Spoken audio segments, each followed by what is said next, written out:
All right, everybody, welcome back to the first post-race podcast of the season on the Teardown. My name is Jeff Gluck. I'm along with Jordan Bianchi. We are motorsports writers at The Athletic. And if you're watching this on YouTube, you can see that Bowman Gray Stadium is right behind us. We've just wrapped up the Clash at Bowman Gray Stadium, the first NASCAR Cup Series event here since 1971. The Madhouse is back, and we're going to talk all about that. Chase Elliott is your winner tonight to start off the season. And let's just get right into our impressions, Jordan. First of all, how are you doing? How'd this weekend go for you? Well, this was a home run. NASCAR did a great job with this weekend. A lot of questions coming into it, whether it could work, how it would work, what the racing would be like, logistically, etc. Across the board, from everyone I've talked to, from what I witnessed, this was a home run weekend. It was an electric crowd. It was a fun crowd. It was spirited. The racing was good. At times it did resemble the typical Bowman Gray, rock'em sock'em stuff, but there was moments of really good classic short track racing as well. I don't know how objectively you could look at this weekend and say it wasn't a success. Maybe, the last 20 or 30 laps in the main event maybe wasn't the most stirring, but it was still a really, really good race. This is a home run weekend. I didn't hear one negative thing from anybody. Nope. And I mean, fans, drivers, whatever. And honestly, my expectations were fairly, I don't want to say low, but sort of muted. I don't know. I was just like, this probably be cool, but as we talked before, it didn't feel like this had like a lot of hype going in. So I don't know, the oddly, like, even though it was coming back here, the anticipation level seemed a little weird. Like the LA stuff, when we went to LA, there was so much anticipation, especially those first couple years. There was sort of this magic of being in the Coliseum. And you're just like, wow, they're really doing this. There was just this awe factor, right? And, Bowman Gray's been here, right? Like, yeah, NASCAR hasn't been here, but Bowman Gray's been here. And so you're like, okay, Cup cars in Bowman Gray, that'd be pretty cool. But what I think I underestimated was, and you listen, you knew it was going to be sold out and packed, and it was going to be electric atmosphere, great environment, right?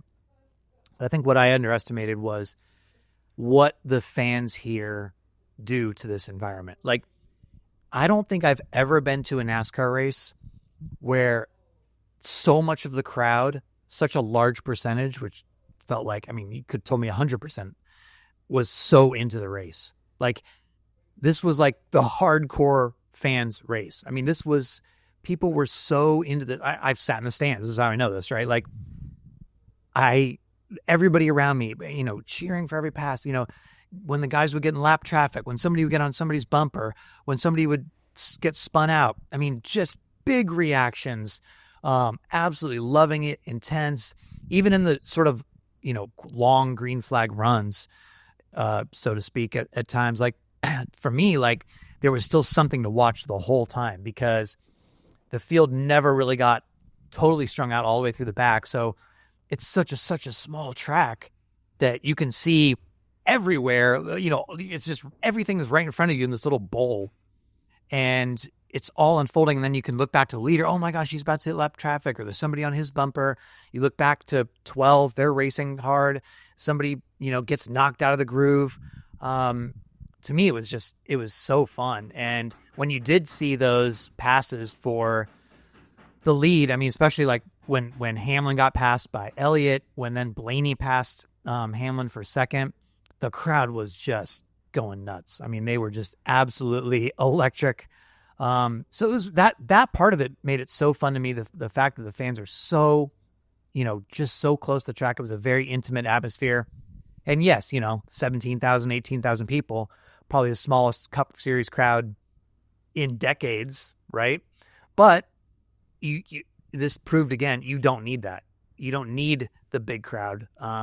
This reminded me of SRX, right? Like SRX going to Stafford Speedway. I went for like the debut of SRX that a couple years ago, and that electricity of that small crowd made it feel like a huge event, even though it was a tiny venue. And this was kind of the same thing, Jordan. This is what Bowman Gray does. They elevate the racing higher because of the atmosphere. 20,000 or thereabouts, give or take, whatever it was, makes it feels like more. And it's kind of like North Wilkesboro the first year when the All-Star race was there. It was a smaller crowd, but it felt like bigger because the crowd was into it. It's intense. It amplifies it, and it makes it feel on TV like there's even more people there. And I think that's the thing. And the crowd is into it, and that's what the Bowman Gray fans are notorious for. They're pointing at people, they're jeering, they're cheering. They're giving people the finger. Like, this is what it was. And we saw this on Saturday when drivers, did the track walk, and some of them were getting cheered, some are getting heckled, some are getting both. And that's what this is. And that's what makes Bowman Gray so unique. And that's part of why this weekend was so charming, was it just felt like a throwback in a way. But it wasn't like you're just going back to a track and it's like, oh, we're just going to do this to see. It was like, this made NASCAR better in a lot of ways, because it just felt like this is what it should be. Like, you should have these intense, passionate crowds, and you'd love to have this every single week. But the reality is you go to big racetracks and you've got 60,000 seats. You're just not going to get that same environment because it's not on top of it. It's not a bowl like it is here. It's not surrounding it or 3/4 of it as it is here. Here, everybody is on top of it. I mean, it's a classic short track in the truest form. And because of that, it makes everything better, including the racing, even in moments where maybe the racing isn't, it's kind of strung out a little bit. You're like, oh, okay, it's kind of settled down. It doesn't feel that way because there's still something to watch and the fans are into it. Yeah, and honestly, I mean, the racing was way better than I expected. I mean, I didn't think that we were necessarily going to see any passes at all, really. I mean, it looked really tough to pass. And then you see Blaney start 23rd with the provisional that he got and go all the way up through the field over the course of the race, get to second, really have a chance to win the race. Chase Elliott was able to start from the pole with a great car.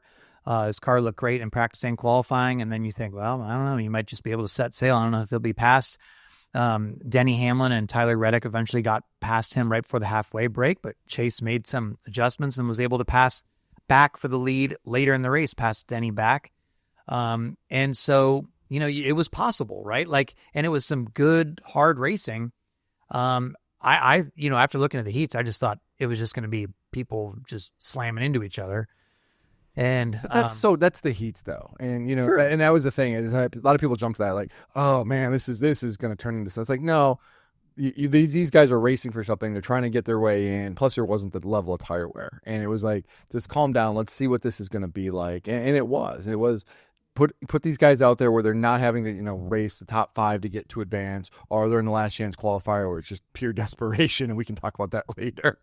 But you had that rate, you had those moments, and I think you had moments too where a guy running a second or third in a heat race was like, I'm gonna back off here. I don't need to push it so hard because I don't need to damage my car. So there was a lot of that of like, oh man, I don't know, and I understand it because maybe this is a hard place to pass.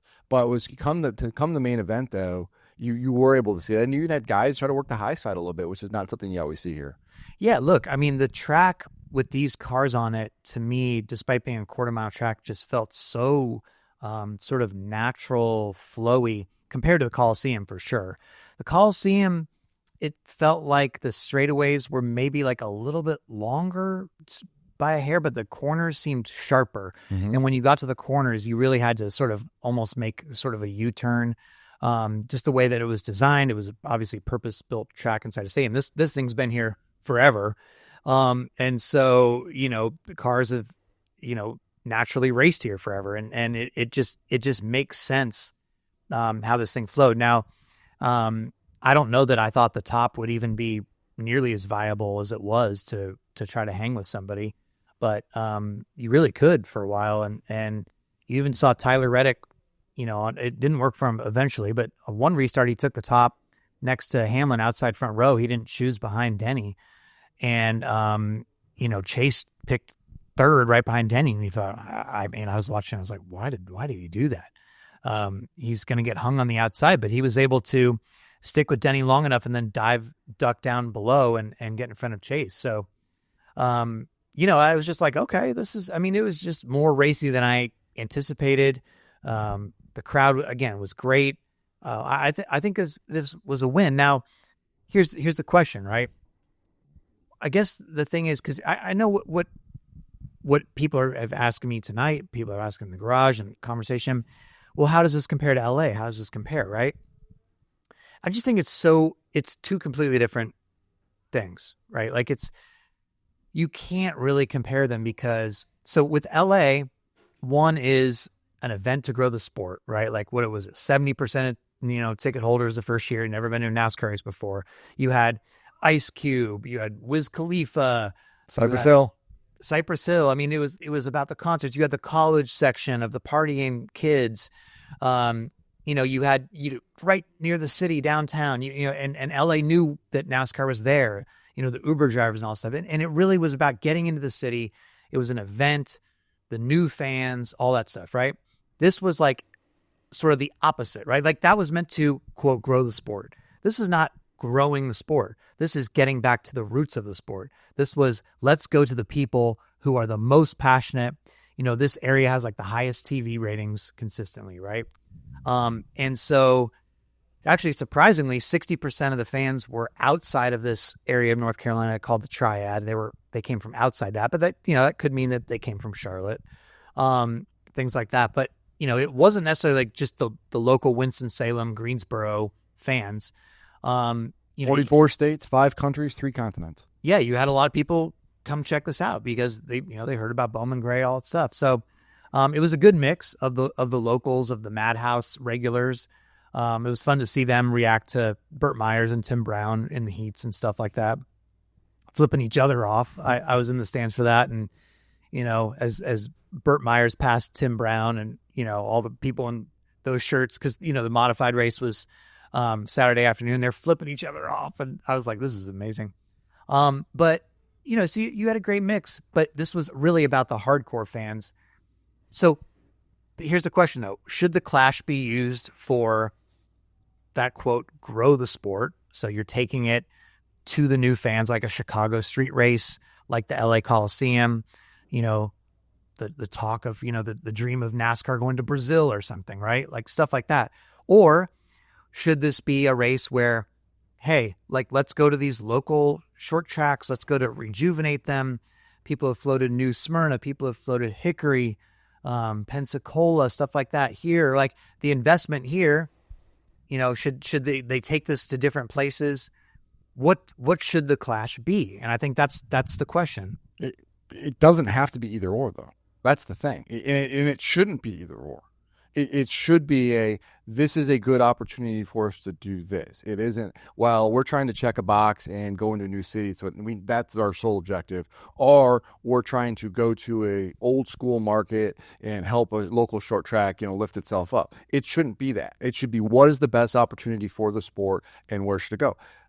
Coliseum at the time was the right thing. It made a lot of sense. It checked so many boxes, and it was a brilliant move. Coming here made sense. And so the next move should make sense. Now, that could be Brazil. It makes sense to go to Brazil when that opportunity presents itself. It may be in 2026. It may be down the road. But that opportunity is there. NASCAR wants to be international. I'm talking to a lot of team people this weekend, and they want to be international. And if you're going to race in Brazil, the logistics of it dictate you can't do it in the middle of the season. You just can't, because you've got to get cars and equipment and people down there, and carving out that time in a chunk of time in the middle of the season is really, really hard. But you could do it at the beginning of the year. The weather's good down there. You've got enough time on the back and the front end, get people to and fro. It makes sense. And NASCAR's push to get into Brazil is real. They want to be in Brazil. So if you can get there in the next couple of years, then you should go do it. Absolutely. And until then, you find the best suitable track that's available. And whether that's coming back here for year 2, which I think is a conversation that needs to be had, and I think it's a worthy consideration, and honestly, they deserve it after year 2. And if you find something else that this is a good opportunity for us at some other track somewhere, then you should do that. It doesn't have to be one or the other. The only problem with that is then you have the Clash sort of lacking in an identity. And I think that you could really make this something special. Here's what I would like to see happen. Go ahead. Can I just say really quick? But that, once the identity of the Clash is like, it rotates around. It's going to different things. 1 year you're going to this track, next year is this. I mean, it doesn't. The All-Star race, for example, is kind of the identity of the All-Star race. It's kind of been at one track for a while. Whether it was Charlotte, and now it seems to be at North Wilkesboro for a little bit. Couldn't the identity of this race be every year? Or every couple years, it's going to be something different, and you don't know what that's going to be. So I think that because of the point in the season that this is, and especially with, the Daytona 500 potentially moving when the NFL expands to 18 weeks and the Super Bowl's on President's Day weekend, so we don't know what happened at Daytona. You could really almost have this in sort of like a late January type thing, early February, whatever it is, but, before the Super Bowl, a couple weeks, you move it around. And again, you would have, this is the opportunity where you could really grow the sport. So you go to, go to Brazil, go to London, go to Seattle in the Mariners Stadium or something like that. Like, get into all these markets that you're really trying to kick off. You're trying to get some buzz for the Daytona 500, right? Like, and do something splashy, new. Go there one time, that's it. Move on, right? Then the all-star race identity could become the short track thing, right? So like Sure. North Wilkesboro 1 year, here 1 year. Then that's where you could take it and say, we're going to invest in these local tracks, Pensacola, Hickory, whatever. We're going to come do some infrastructure, put some money into it. We'll sell it out. It'll be cool. People knocking each other out of the way for $1 million. Imagine an all-star race here, like, hey, I'm $1 million. I'm going to drive down in there and just take you out for no points. That'd be great. And then, you have the identity of the all-star race is like short track, rough housing, no points. Go ahead. Don't worry about taking each other out in the middle of the season. And then the Clash becomes the grow the sport kind of event. So then you have sort of an identity for both, because it just doesn't feel, and maybe I'm nitpicking, but it just doesn't feel cohesive to say LA Coliseum 1 year, Bowman Gray 1 year, Brazil 1 year. Like, what is it? I'm like, what is that? What is this race for? But ultimately, though, really this is the eternal question of the Clash show is like, what really is this race for? I mean, at one time it was it's a made for TV event first and foremost. And at one, when it was conceived, it was like, let's give people an opportunity to watch this race because this is what they're going to see the following week in the Daytona 500. And then it evolved from that. And so I get it was an advertisement for the Daytona 100%. Like and it's not a coincidence that this race started, the Clash started the same year that Daytona 500 was covered for the first time flag to flag. That there was a reason for that. And so I get all that. And I hear a lot of people like, oh, NASCAR needs to go to local short tracks and they can put the money in and invest. Like, that's expensive though. And you have to start thinking about, is it worth, and it sounds bad, but this is a business at the end of the day. And here it does make sense because it feels like whether the Clash comes back next year or 2 years or 3, it's coming back at some point. I think it's fair to say, it's just a matter of when and not if. But does it make sense to go to some random short track and pour money into it because you need safer barriers? You got to make sure the lighting is correct. You got to make sure you got scoreboards and all that stuff. You're pouring money into this, and then is your ROI worth it? Are you getting enough? Are you spending all of this money for what? Now, the argument could be said, you're helping lift grassroots. The track, you're leaving the track in a better spot than it was, and this in the long term will help you. But there's no guarantee, and you're now adding an additional cost to an expensive venture. I think that's what it is, though. I think it would be that you're looking long term at this. I mean, like, if you're willing to spend $50 million putting on the Chicago street race, right?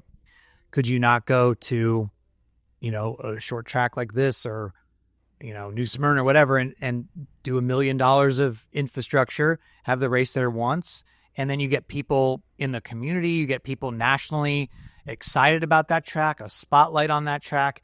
You talk about your regional series, the roots of that track. I mean, how many more people around here know the modifieds and come here every Saturday night, right?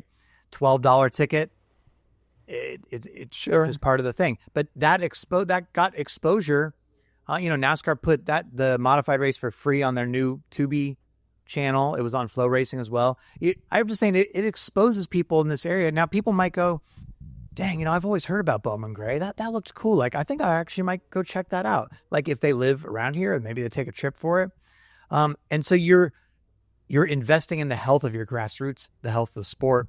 So sure, it's expensive, but it's also there's a benefit to it, I think, in a long-term way. And it's not that I don't think they're spending like $10 million on this, right? I mean, I'm sure it was not cheap, but they got new lights, they got the safer barriers. They had to Scoreboard. redo some things. They brought some temporary suites in, that kind of thing. The one thing is, though, it's easier to spend money here if you're NASCAR because this is one of your properties. I mean, they for all intents and purposes, they own the track. I mean, that's what they are. So it's easier to spend the money here because you're going to control this going forward. Whereas if you're going to pick X short track, that's not your property, And some of these places don't necessarily run weekly shows. So I get it. It makes sense. I want to see the betterment. I want to see grassroots racing be successful, and it's good for NASCAR to get back to that. I'm a dollars and cents person, and you do have to look at the bottom line of this, and does it make sense in the long term?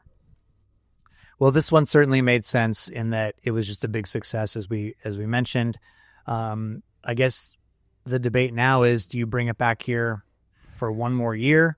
Because now, like a lot of people, Chase Elliott's less is more kind of thing.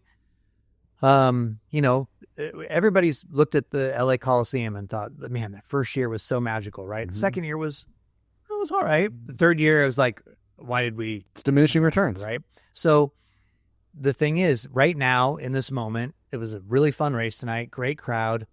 As you said, they earned another date, but do you bring it back here again next year?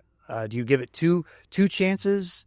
Or do you really just move it every year? I mean, what should they do? It really depends on what your other viable other options are. If you have an opportunity to go international, if you can race in Brazil or something like that, I think you need to explore it. I really, really do. If you can do that viably, and it makes economic sense for the teams, and that's the big thing about racing, whether it's Brazil or somewhere else, is like the teams are going to have to be compensated to some degree on what their expenses are, because that's not going to be cheap. And so if you have a promoter who's willing to help offset some of those costs, then I think you need to explore it. And this isn't going anywhere. This is going to be here. And the improvements you made here are going to continue to be here a year from now, 2 years, 3 years from now. And so that's important to know. So it depends on what your other options are. But if those other options don't materialize, or they aren't maybe to the degree that you want them to, I think it's okay to bring it back here for a second year, with the acknowledgement of, we're going to, and I actually probably would say this initially, we're coming back for the second year, but in 2027, we're going somewhere else, because I do think you have to worry about the diminishing returns. You go back to the Coliseum in 2022, it was like, oh my God, this is amazing and exciting, and this is everything.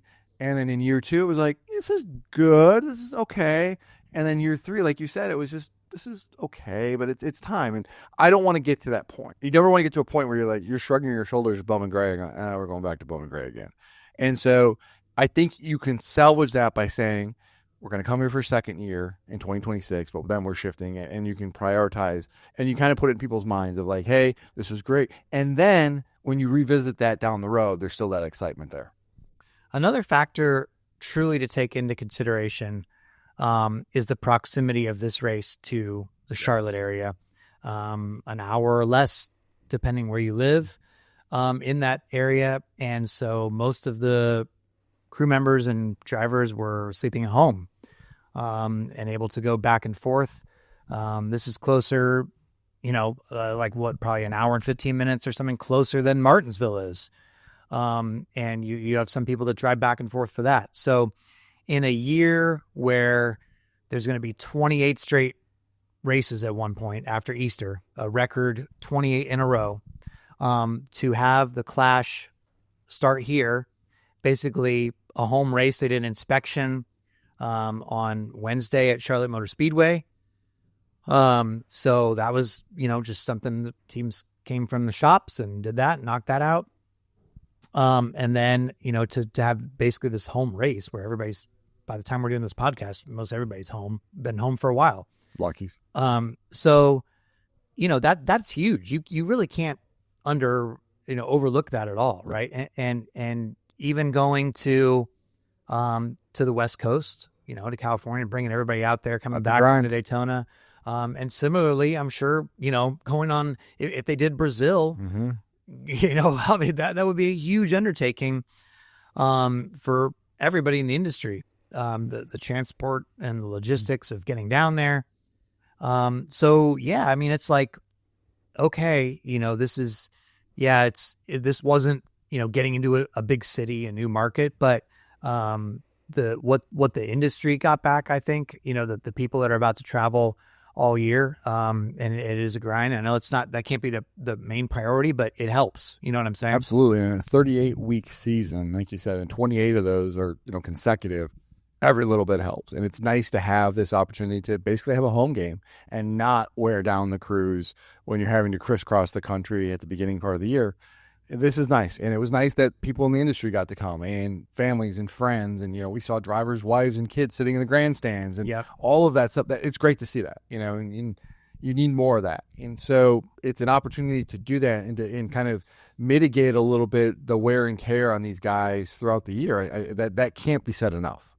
Yeah, I totally agree. I mean, just the fact that, like everybody knows, it's about to go, the Super Bowl's next week, and then it's the day after Super Bowl. Or, a lot of people start heading down to Daytona, or at least the Tuesday. Mm-hmm. The Wednesday is media day. Thursday, they're on track.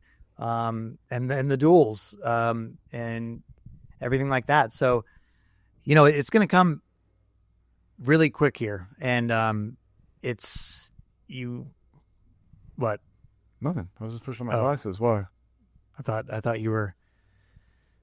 I said that, and I'm going to end up on that account. Oh, I didn't hear what you said. I thought that's why you reacted that. No, I was just pushing up my glasses. Yeah, that was in your head, isn't it? Unfortunately, there's an account. I'm not even going to say the name. You all know it, or a lot of you know it, and I try really hard on here. It's so great because I really don't want to end up on this account. But I do consistently. To the people who run it, I love you. I appreciate you, and thank you. And so now things will come out of my mouth.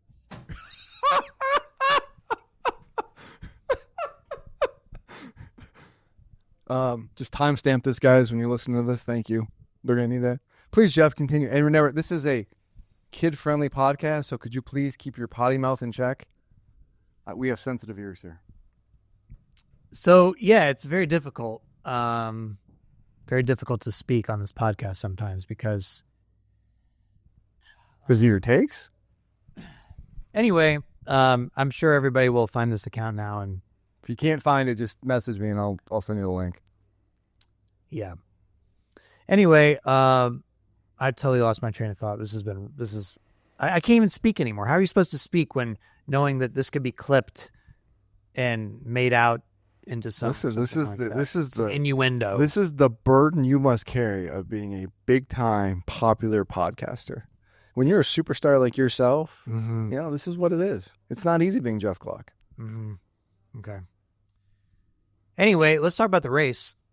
Chase Elliott. What does this mean? Here's a question for you. And I kind of wondered this because we tend to, like, oh, this guy won the exhibition and, great season.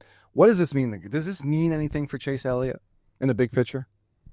Oh, yeah, I think so. I think so, too. I think that, first of all, just the fact they showed up here with a really great car. They showed up, really fast. Beginning to end. Right. When Blaney was rocketing through the field, you're like, he's probably going to win this race. When he got up to like top 5, I was like, he's going to win. Once Blaney gets to the front, he's going to win. And ultimately, I think Chase was a little bit fast. Now, Blaney probably burned off his tires, and Chase could take care of his tires a little bit more. So I'm sure that was a factor. But Chase had a really good car. Maybe Blaney was a little bit faster, but Chase, they brought an elite car this weekend. Now, look, you could say in the past, well, I don't really know if the LA Coliseum really correlates to another track. This kind of had a little bit Martinsville vibes a little bit. Sure. Short, flat, short oval, what Penske typically excels at. Right. And you saw it, right? Mm-hmm. Because Blaney, even, he got spun, I think, by Ty Dillon, which is why he had to go to the last chance qualifier and use his provisional ultimately. But he was fast before that. Cindric was fast. Logano was fast. And so you're like, well, Penske. Josh Berry. Sure. Yeah, exactly. Right. So, you just thought, okay, well, maybe there's a lot of similarities here. And so I think for Chase Elliott to show up and be the class of the field for most of the time. Yeah, you got passed by Denny Hamlin, but they made an adjustment at the halfway break, and there you go. That was impressive. That's a statement to start this season. I agree, and I'm glad you used that word statement. And because I think it was, because Chase Elliott had a really good year last year. And if you look at the stats, the average finish was the best in the series. It was like 11. I have it right here in front of me. It was 11.7, led the series. And it gets overlooked because you're like, oh, Chase Elliott didn't win a lot of stages last year. He only won one race. He didn't lead a ton of laps. It wasn't a typical Chase Elliott type year, but it was a very good, consistent year where he was doing everything but kind of winning and kind of getting that last bridge. This, to me, served a good reminder of, we talk a lot about Kyle Larson. We're talking a lot about Christopher Bell lately. We're talking at times about William Byron and guys who are doing these things. Let's not overlook Chase. It does seem like he's very easy to overlook. 2 years ago, he had the injury, the suspension, and didn't make the playoffs. Last year had a great year, but very overlooked. And this is a good reminder of, hey, when this guy is on and the team is on, they're as good as anybody. Yeah, I mean, they get overlooked because they don't win very much, but they run consistently well. They just don't have the wins to show for it. So if you're going to start the year with that kind of performance and finish it off, I didn't say anything. Yeah, I think that's a big statement. Now, Ryan Blaney, I think, made even a more impressive statement, though, to be honest with you. Goodness. Because so good. 23rd to second on a track that's pretty hard to pass. Without shoving people around. Mm-hmm. He used the bumper, but not like he wasn't slamming into people. It wasn't just moving people out of the way. It was slick, smooth, short track passing.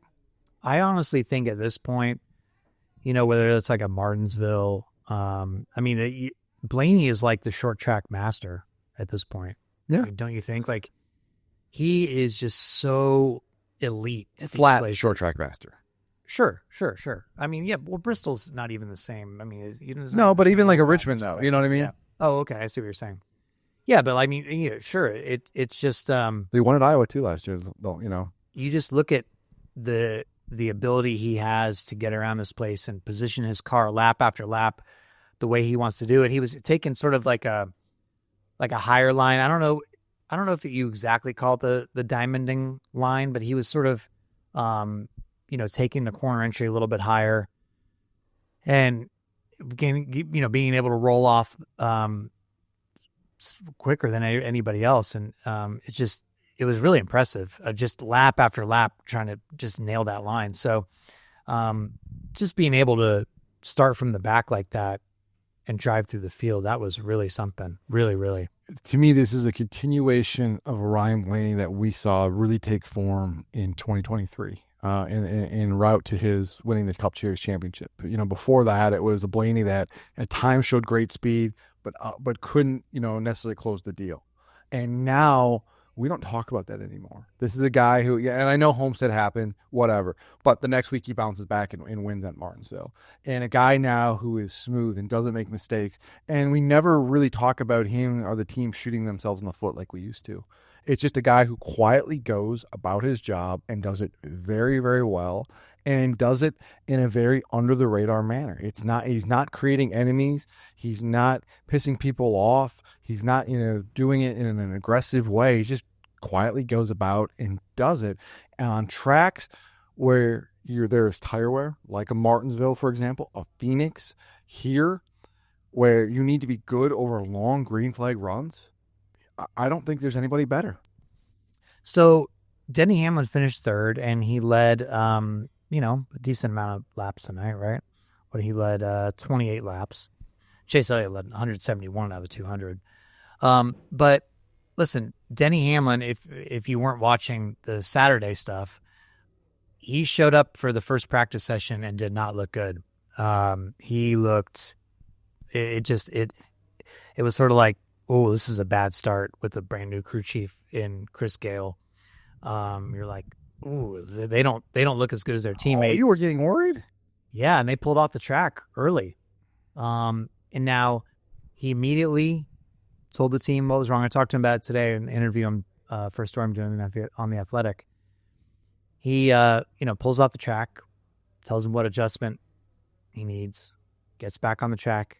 Boom, they fix it immediately. And he said that was a giant confidence builder for a new driver-crew chief relationship with Chris Gabehart now running competition at Joe Gibbs Racing, and Chris Gale moving over from Ty Gibbs' team. That was a big confidence boost right there because they got his car running better immediately, and it showed because the rest of the little weekend here, he was really fast, and obviously he had a chance to win this race tonight. So that was a big thing for him. Now Logano, I'm not even sure how he finished fourth, because I didn't feel like he was in the mix, like super close to the front. But you look up in the end, I know he was your pick to win this. Yeah. But You picked Blaney. Great call there. well, I didn't win, but I'm trying to be complimentary. well, Please accept the sorry. compliment. Okay, thanks. Anyway, I mean, Logano finished fourth and Bubba Wallace finished fifth. That was a good run for Bubba as well. Tyler Reddick, he was really up there for a while, and then he got hung out on one of the times where he tried to restart on the outside. I think that's what happened to him. Like Chase Elliott got the position, and then Reddick got stuck on the outside. He couldn't get back down, I think, and then he just ends up fading a little bit. He lost his track position. He ends up finishing eighth. So I don't know if it was the handling or what, but he looked really good for a while, and looked really strong. He was running right there with Denny. Obviously, he had passed Chase at one point. But the 2311 cars both end up with top 10. So, good start for them as well. Sure. Yeah, I tried really hard not to pull too much away from this and say, oh, wow, so-and-so was fast. I mean, it's a nice way to, come here and win. And obviously, as Chase Elliott said when I asked him the question, listen, everybody's trying to win here. So if you can leave with the trophy, that's a good thing and it builds your confidence. But, everybody's at different agendas. This is a unique track. You've never been here before. There's new crew chief combinations. Like, a lot of people are just working out the kinks and trying to figure out what works, what doesn't. So I really try hard not to pull too much from this and say, oh, man, this guy looked really good. And especially nowadays, too, with the schedule so different and so unique from week to week, it is hard to pull away. It's just. I don't really think so, honestly. Like, I mean, is it a coincidence that Austin Cindric finished seventh? Is it a coincidence that all three of the Penske cars look good in practice and all finished in the top seven? Like, I don't think that's some sort of fluke. I think that tells you, okay, like we said earlier, like flat short tracks, we talked last week on the podcast, the status quo that picks up right where they left off. Again, the 2311 cars, both in the top 8, right? And I'll tell you one other thing. The Trackhouse cars in particular, I mean, Suarez ended up fading, but like Chastain finished 6th, and the big eye popper of the night to me was Shane Van Gisbergen, because finishing 9th, getting a top 10 on a short track like this, that was really, really, really impressive. He looked great the whole weekend. He looked natural. We had talked just last week on the podcast, well, he'll win a road course, but is he going to be able to, he's going to struggle on these ovals because it's going to take him a while to get up to speed. He made the show, right away. I mean, I thought he had a great weekend. I was really, really impressed with SVG. Had a good weekend, and to my point about not pulling away, it's like Kyle Larson almost didn't. Kyle Larson in his qualifying race looked terrible, and it was like, whoa, is he going to miss the main event? But then in his qualifying race, he looked really, really good, and so there's in the last chance qualifier. Yeah, the last chance qualifier, he looked really, really good, and so there is a little bit here of like let's pump the brakes here. I need a bigger sample size. But to your point about SVG. It doesn't really surprise me if you go back historically, and they said in the broadcast, and they're right. Road course drivers tend to adapt to these kind of tracks. Like AJ Allmendinger. He said that after the race too. Yeah, like SVG said that. One of the first ovals that AJ Allmendinger really got good at was Martinsville. Like that was a bread and butter track for him, and I've heard Ricky Rudd used to be really good there, and he talked about it. It's like the braking there is very similar to how you manage your brakes and everything. So. Again, this is part of the repertoire, part of the growing process. And if you can get better at some of these tracks and have this, it helps. It's gonna smooth it out a little bit where maybe you don't, you're afforded a bad day or two on a road course, and helps you get through this a little bit because still his path to the playoffs is going to be winning. I don't think either one of us think he's ready to spot to get points. But if you can turn in a good day at a place like this, it certainly helps the confidence too. Because when you get beaten down and you have bad, result after result, when you go to a road course, you can't just flip a switch and say, boom, I'm back. Like, you want to be feeling good going into a road course saying, hey, I'm coming off a top 10 at this track. Now, RFK Racing was having a good run for a while because Buescher got up there and was challenging for the lead. I think Keselowski was running top 10 when he spun, right? Yeah, he was fighting Bubba. They were like 6th or 7th. Yeah, so he was going to be up there in the top 10. And then Priest, I actually thought Priest was going to show a little bit more. I was surprised by Ryan Priest. He finished 11th, but still in a 23-car field isn't overwhelming. But I thought he was going to be better than he did, and it just the speed didn't seem to be there for him. He hit the wall also in the race twice. Oh, really? Yep. Oh, okay. I missed that. Yeah, it's weird. It's weird watching in the stands because I'm sure I missed so much of what was shown on TV. Yeah, it was cold, but I had this sort of like wool sweater thing on. I was covered by my jacket, so nobody had to see it until now. I had my heavy ski jacket. I had my beanie. I had gloves. I had 3 hand warmers. So I wasn't like shivering. I mean, I could noticeably see my breath, every single breath, the entire race. But I think they actually got lucky with the weather. I mean, it could have been a lot worse. Oh no, it was pretty cold out there. I mean, it was really 40s or something. It feels like in the 30s. But it was fine. It was football. People sit out there for football games. Yeah, but that's way football, worse not than racing. all the time. Yeah, but it's fine. It's fine. It's 38 right now. So so it's probably in the low 40s for the race, and that's too cold for me. But I get it. But there's nothing you can do, though. But there's nothing you can do. We were really, it could have been worse when they came here a week ago or so. They had snow. That's what I'm saying. When they announced this, it was like, oh, this could be really bad. Who's going to want to go sit out there for that?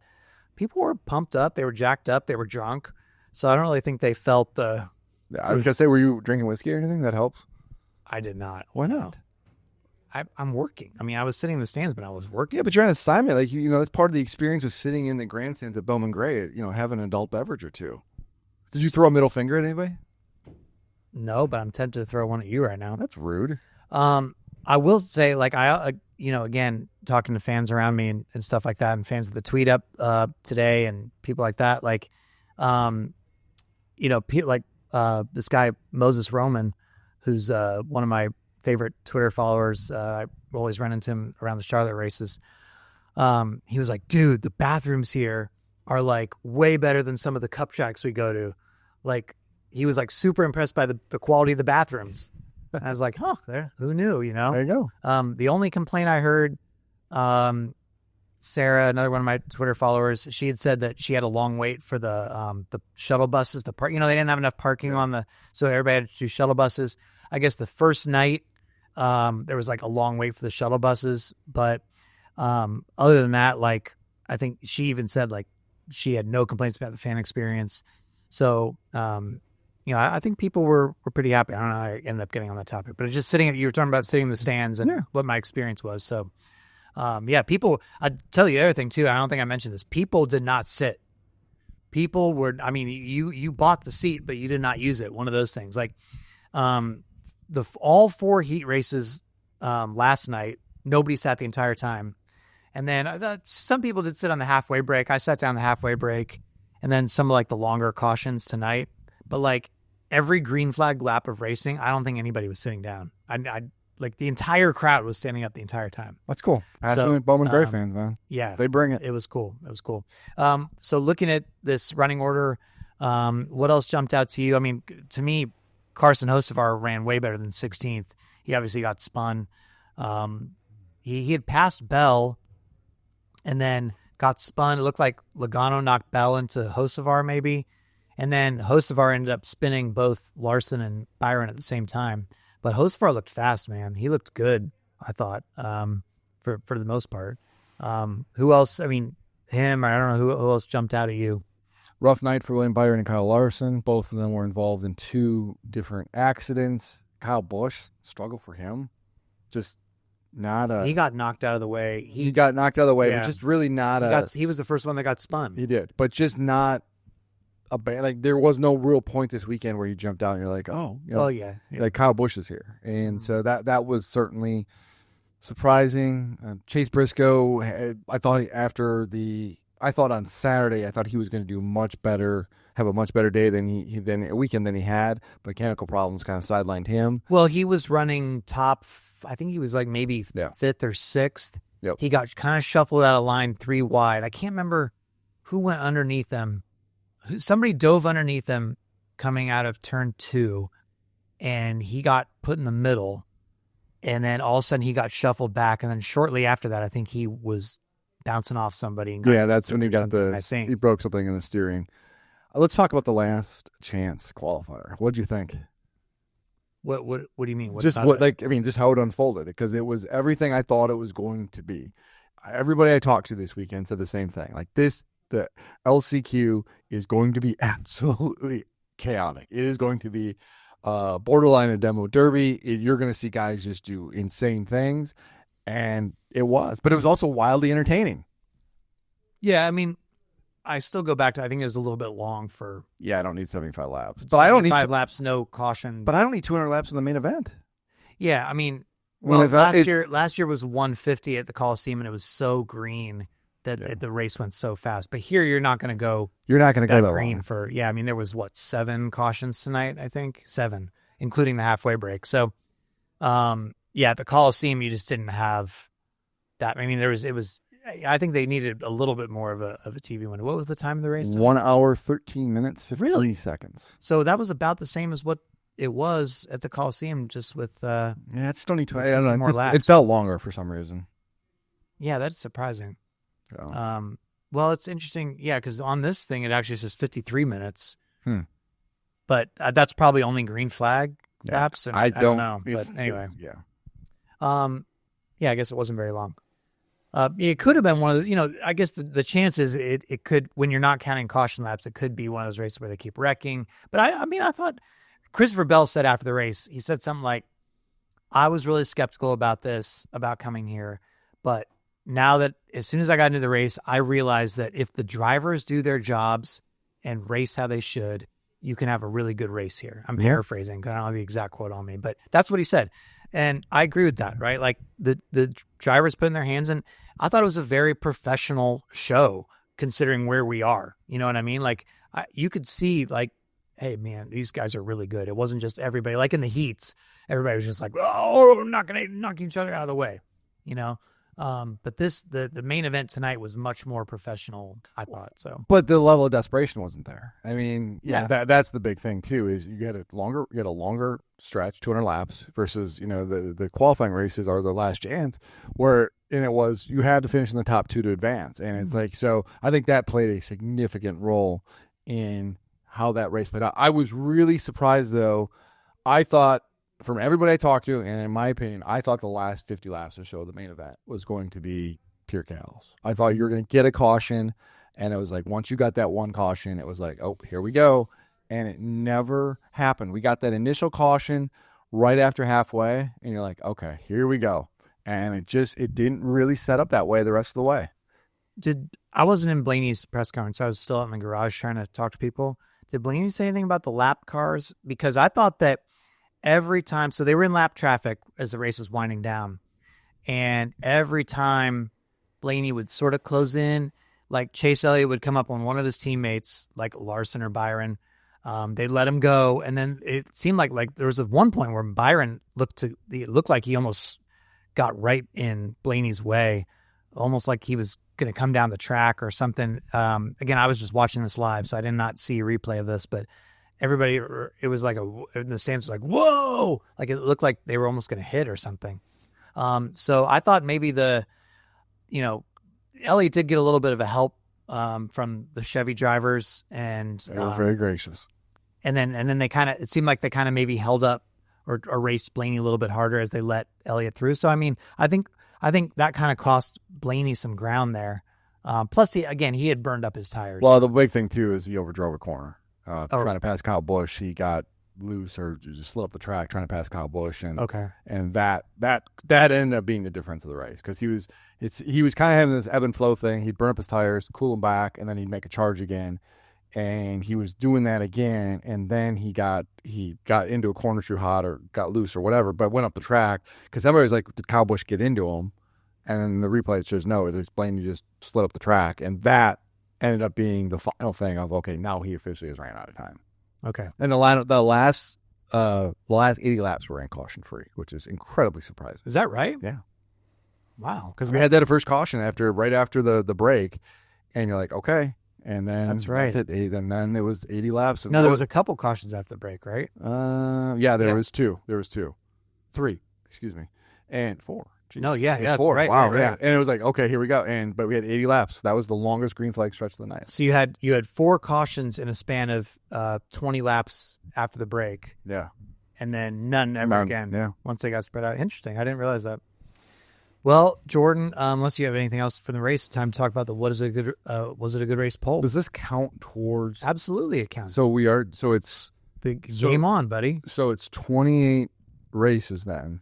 And then after 28 races going into the playoffs, somebody gets a bonus point or something. Yeah. Okay. Somebody gets a playoff point, is a regular season champion. Yeah, and then somebody's got a punishment. Got it. By the way, Lemonade stand at Daytona, the Thursday of Speed Week. So that's the Daytona Duels Day. It'll be in the afternoon. I really shouldn't say too much more because we're finalizing all the details. I think there may be an announcement here pretty soon, it sounds like. But some really cool things. Got my suit, by the way. Yellow suit for Jordan, selling the lemonade. Everybody, if you're at Daytona on Duels Day that afternoon, come visit Jordan in the fan zone. I'll be standing back taking what? You'll be there, right? I'll be there making fun of you. What's there to make fun pictures? Huh? What's there to make fun of? I'll be taking pictures and enjoying that I don't have to do the punishment this year. It's not a punishment. It's not a punishment? No. Well, see, this is why we hang it. Listen, you know what I'm doing? I'm turning lemons into lemonade. No, because you wanted to do this. You embraced this punishment the whole because time. I have a positive attitude, and I'm not. Next year's punishment will be a real punishment. I'm not. It will be something that neither of us want to do. No. I have suggested, I'm going to put it out in their world, that the loser has to do 15 minutes of a stand-up comedy routine at a club on an open mic. Not agreeing to it. No chance. That is exactly. You don't want to do it, so you want to win. That's what a punishment is. You don't want to be like, I want to do this. I can't wait to sell lemonade to people. This is going to be so fun. I'm going to get a yellow suit. I like interacting with our listeners. I like interacting with our fans. Then go out and interact with them. On the stage would just that shouldn't be the punishment. A punishment to interact with the people you love so much. That's your punishment? I am turning lemons into lemonade. Okay. It's a great looking suit, by the way. So anyway, this starts the next contest. I won last year, so I will go first. Man, I haven't actually put any thought into this. I can tell. So, by the way, people have suggested multiple times that we make guesses and then like turn over a piece of paper or something. And but should we just keep going with the way we've been going, higher or lower kind of thing, or? Well, let's just do it how we normally do it now, and then we can have a conversation about the process, if you will. So, listen, I mean, I think that first of all, it was a good race. I don't really see a reason to say no, it wasn't. I think some of the no votes would come from people that just were unhappy for whatever reason. I'm not even sure what that would be. Maybe they didn't like that the Clash was here or something. I mean, I don't know who, but I'm just trying to figure out why there'd be no votes. I mean, obviously you had a popular winner. Again, good race. Wasn't a clown show. It wasn't like the best race of all time, but it was, in terms of clashes, like this is about, when's the last time a clash was like really, really amazing for a race? I mean, this was a great kickoff. What is there to be negative about this, in my opinion? So, it should be high 80s, right? Like, I don't think it's quite going to get 90, but it should be high 80s. I don't see why would you not? So, people are going to pick it apart. They're going to pick it apart? Yeah. 80 laps of green flag at the end, anticlimactic. Yeah. So you think people are going to vote on the finish? And Yeah, people voted in the finish. It wasn't what they wanted. I'm telling you, if you're going too high. I think you're trying to bait me, and you're going to go higher than me. You're trying to bait me into leaving you some room. But I think I'm just going to stick with my instinct and say 88.5%. It's good. It's good. Yeah, you're probably right. I'm going to say 90. I knew you were trying to. Okay. So you went higher. You went higher. I'm going to go 90. I think people are. I do think that, there was a part of this. I thought about it halfway. I'm like, man, if we voted right now, what do you think people would vote? And I think if you voted halfway, I was thinking like 95. I really. A little bit 95. No, it was great. No, if you voted at halfway of this race, Yeah. you had the Blaney charge, and you had a great spirited battle between Hamlin and Elliott. Like, I honestly, if you just said it halfway, do you think of this race? I was thinking like 95-ish, easy, because it was that good. But it didn't maintain that. So yeah, I'm gonna go. I'll say 90. So 90% club. 90 for Bowman Gray. Yeah, that's the energy, the atmosphere. There's so many people talking about this is short track racing. This is awesome, et cetera, et cetera. It wasn't quite the home run, but man, this was a triple for sure. Yeah, of the race. Yeah. The event was. The event was a home run, but the race triple. Yeah, I think it's pretty good. I mean, you want to fix your short track racing package? Just it. come on a smaller track like this. Can we talk about that? And Okay. I know we talk a lot about short. I feel like this. We need a bigger sample size. We need to go to Bristol. It's fixed. I want to be careful in saying that, but we saw at Martinsville last year. We saw what happened at Richmond. That was an option tires. We got to be careful there. We had a good race here tonight. Like, we haven't heard any complaint. No one was talking about the short track package this weekend. That's because the package doesn't matter when there's no aero. Aero is a complete non-factor. But aero has nothing to do with anything. But aero shouldn't have anything to do with Martinsville, but it does. So Martinsville's twice the size. We heard about the short track package at the Coliseum.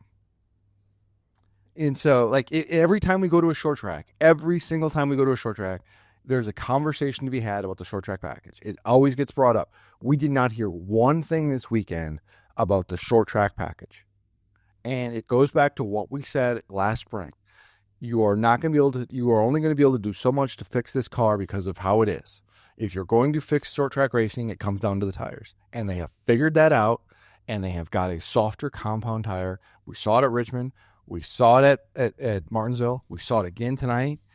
Like, I'm not sitting here saying it's a cure-all, and I'm really curious to see what happens when we go back to Bristol again, and I want to see Richmond one more time. But I do feel like it's much, much better. If the tire is better now, should they did they need to stop the race at halfway to change tires and all that? Should they just keep going and make it a tire management race the whole 200 laps? I don't know. I mean, to me, it's a clash, and it's an entertainment made for TV thing, and so that to me is the overriding thing, and that this is different rules, and so the other thing too is you'd have to bring in pit crews, and you wouldn't. I'm saying you have your one set of tires the entire race. You got to nurse them like for 200 laps. Their junior late model races. Yeah, I don't know if I want to do that, because those races, if you watch them so many times, you'll see guys. There's a handful of guys who will just fall back at the beginning, and sometimes they even go lap down, and then they come back. I don't want to see that. What? Why? Because short track race to some degree, sure, but it shouldn't be that way. I mean, like, I don't want to see a 200 lap.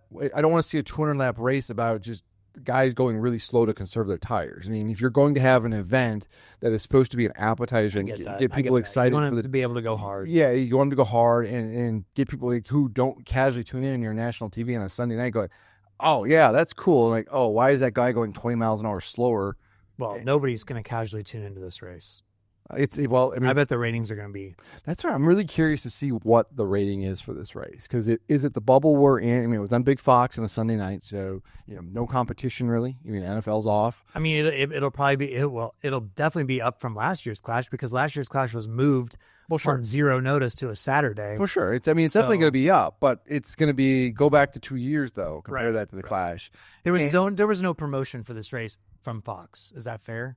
I wouldn't say zero, but they did have the documentary, and which was Okay. kind of, it was. I never saw any TV commercials. It for was this minimal. race. It was, let's just say it's minimal. I had people, anecdotally, I had 3 people. I tried to see friends, around this area or let them know I was in town or whatever. In the short time I was here, and 3 of the people I had contacted said, "Oh, what are you doing in town?" I want to be like, "Oh, yikes!" Yeah. No, it was. It was people were just like not. I don't know if it was people were widely aware. Now again, the hardcore NASCAR fans knew this, but I don't know that outside our bubble it really resonated. So we'll see. We'll see. I'm very curious to what the TV rating is. I don't have I don't think it's going to be. I don't think it's going to blow it away, but we'll see. But the idea for this though is to hook casual people. It's to lead into the Daytona 500. So yeah, no, I do not want to see a 200 lap tire management race. I got you. Okay, that's fair. You talked me out of it. See, what a good start. What a good start to the year. We're getting along. Oh, it's wonderful. Okay. It's great. I don't know if this will last, but anyway, listen, folks, glad to be back with you. We'll have another podcast, of course, before Daytona. I guess probably maybe 2 podcasts before Daytona. Definitely too. Definitely 2. All right. And obviously we got some stuff this weekend. We are working on our Daytona coverage for The Athletic, and going to be hopefully having a great speed weeks of content for you. So make sure to check us out there. But in the meantime, for those of you who didn't listen to any of our off-season podcasts, we missed you. Welcome back. We're so happy to be here. And of course, I think all the Dirty Mo podcasts are rolling back out starting this tomorrow week? or whenever you're listening to this today, Monday. You've got the revamped DBC. You've got Denny's podcast. You've got Dale Jr. with TJ on there now. So it's going to be a lot of fun. I'm anxious to hear everybody's reaction to this race. I feel like it's going to be positive. Good vibes to start the year. Good vibes here as well. Thanks, everybody, as always, for listening. And we will talk to you next time on The Teardown. See you, everybody.